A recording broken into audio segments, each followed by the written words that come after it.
Hello friends, आज हम सीखेंगे कि हम किस तरह माइक्रोसॉफ्ट की ऑफिशियल मेल एप्लीकेशन को विंडोज़ 11 में इंस्टॉल कर सकते हैं। अगर आपके विंडोज़ में पहले से ये मौजूद नहीं है तो आप इसे माइक्रोसॉफ्ट स्टोर से आसानी से इंस्टॉल कर सकते हैं। आप सबसे पहले माइक्रोसॉफ्ट स्टोर को ओपन करें और सर्च बार में आप लिखें माइक्रोसॉफ्ट मेल।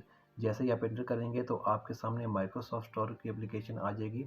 ये सेकंड नंबर पर आपके सामने माइक्रोसॉफ्ट स्टोर की ऑफिशियल एप्लीकेशन है। आप यहाँ पर क्लिक करें। जैसे ही ये ओपन होगी तो आप यहाँ से गेट वाले ऑप्शन पर क्लिक करें। डाउनलोड होने के बाद ये इंस्टॉल हो जाएगी और अब आप माइक्रोसॉफ्ट स्टोर को बंद कर दें। स्टार्ट बटन पर जाएं और यहाँ पर लिखें मेल।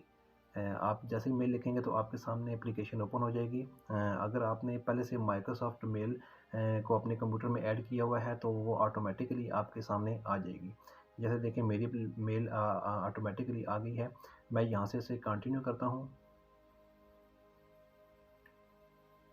ये देखें माइक्रोसॉफ्ट की ऑफिशियल मेल मेरे कंप्यूटर में ओपन हो गई है। इस तरह आप भी अगर आपके भी कंप्यूटर में माइक्रोसॉफ्ट की ऑफिशियल मेल नहीं है तो आप इसे माइक्रोसॉफ्ट स्टोर से आसानी से इंस्टॉल कर सकते हैं। बहुत शुक्रिया आपको मेरी वीडियो देखने का। मज़ीद इस तरह की वीडियोज़ के लिए आप मेरे चैनल को सब्सक्राइब करें।